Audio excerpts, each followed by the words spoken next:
am Diane Bell-McKoy. I am President and CEO of Associated Black Charities. And like all of you, this is a topic that is absolutely a passion for me and a part of the belief about how we change the outcomes for not just this city or this region, but this country in terms of that. But I'm going to ask our panelists to very briefly introduce themselves so that you also have a sense of who they are. And then we're going to go into the questions. And I'll start here. All right, well, good afternoon. I'm John Bullock, professor at Towson University. I teach in political science and metropolitan studies. I am Kenya Asli. I'm the Red Line Economic Empowerment Officer for Baltimore City Public Transportation. Cory McCray. I'm a member of the IBEW, International Brotherhood of Electric Workers, and sit on several boards within the community, and also the founder of the Young Trade Unions. I'm John Morris, and I'm a lawyer as well as I'm affiliated with the Sojourner Douglas College, and they are basically looking to develop a community around the college in East Baltimore, in Old Town. And as part of that effort, they're creating a school of urban planning and community economic development, and I'm the dean. How has the global economic climate affected the availability of jobs in Baltimore? Climate is the loss of the manufacturing base in Baltimore. That was responsible for, not saying they were great jobs, not saying that they were jobs that were sustainable, but those were jobs that my parents and Diane's parents and some of your grandparents had that drove the boom of a middle class, black middle class in Baltimore in the 1970s and 1980s. So one aspect of the global environment is that Baltimore's manufacturing base has just been blown away. So it begs the question, what more can the global economy do to us? Part of the impact of sprawl, the loss of manufacturing businesses in this region is also the loss of population, as you've already mentioned. But when you have that loss, you also have a decrease in investment in local schools and social structures. And so even if I fast forward a bit, even if we are able to bring back some of these opportunities to our communities, do we have the workforce that can get the jobs? So as we think about moving forward, there are lessons to learn from the past, definitely, but until we are able to prepare our local residents, our young people, for the jobs whenever they come, we're going to continue to see a decrease or an increase in unemployment within the city. And I guess just to touch on some of the manufacturing jobs that was in, because Baltimore has always been a blue-collar state, but I'm talking about a Lever Brothers, I'm talking about a Domino Sugar, a Sparrows Point, a General Motors. Those were the places that our parents knew that they could go and make a good living wage, purchase a home, be able to send their children to college and different things like that. And I always look at everything from a young worker aspect. Not only has the economic climate, the global economic climate impacted us, but look at what we're coming up with. The jobs that we're coming up with are not living wage jobs right now. They're actually pushing us more into poverty. They're actually creating more of foreclosure, pushing more people to live with their parents or live in a house or home together.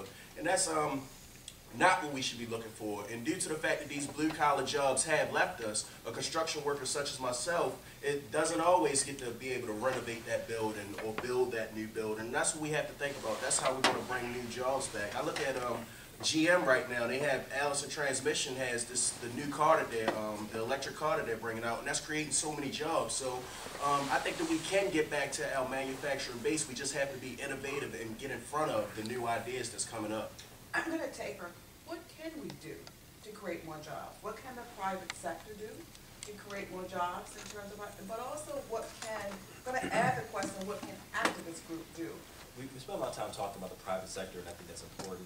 But I also want to bring in the public sector as well. I think one thing that's, from an historical perspective, which was very revolutionary and helpful for our country during the time of the Depression, was having, for instance, the Works Progress Administration, having workforce development that actually does something for building infrastructure in America.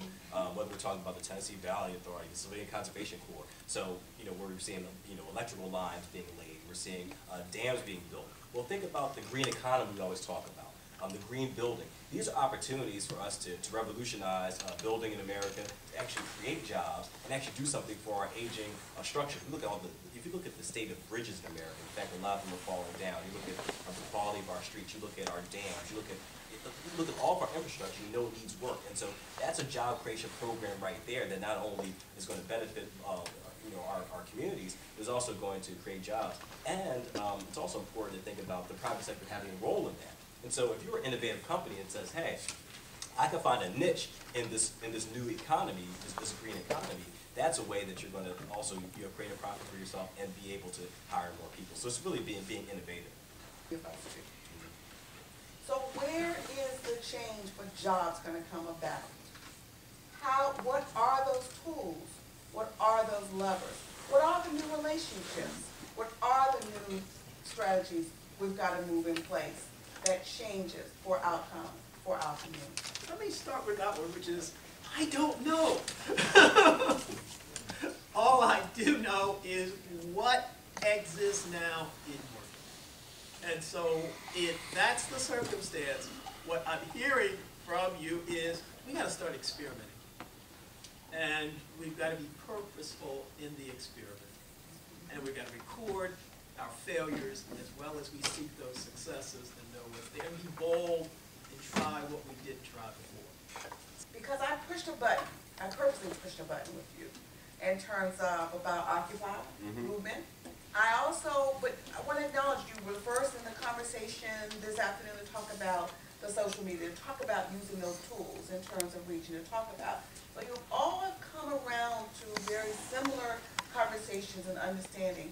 And I want to come back to you, Kenyon, and then we get back for about legislation, because I say, okay, go ahead, city government. Let a city council introduce legislation for local hiring. Let somebody sue us to lift up the issue. I agree. But let me go to you in terms of any comments you want to give in the Occupy movement. The first thing I would like to do, you stated, how can we help? You know, whenever I use my money or spend my money, I do it strategically.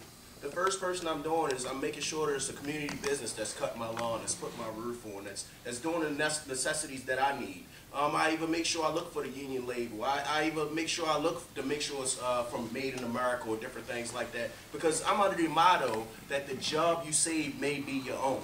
You know, and we don't know that neighbor, that friend, that family member. So that's one of the things. How does the Occupy movement, I heard you talk on African Americans. I'm under the perception that when you lift one worker, you're lifting all workers. In terms of, so what about the unions in terms of creating jobs?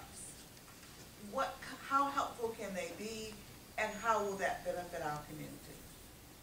I guess by me being in the local union, I'm out of IBEW Local 24, the International Brotherhood of Electrical Workers. I went through a 5-year apprenticeship program. How can it be beneficial to our community to be able to have job readiness and being able to have the skill set, go out here and work on these construction jobs and different things like that?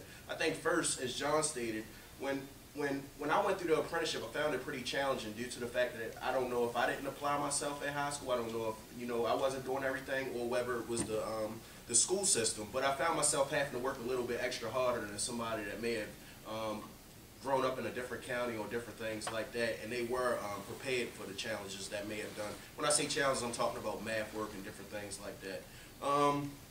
But I take away from that, the IBW was what put me in the middle class. I made that $12.50 an hour. I made that $3 after that. Every year that I graduated to the next level, I made a $3 raise. I had health care after that. I had a pension and an annuity, which is similar to a 401k. So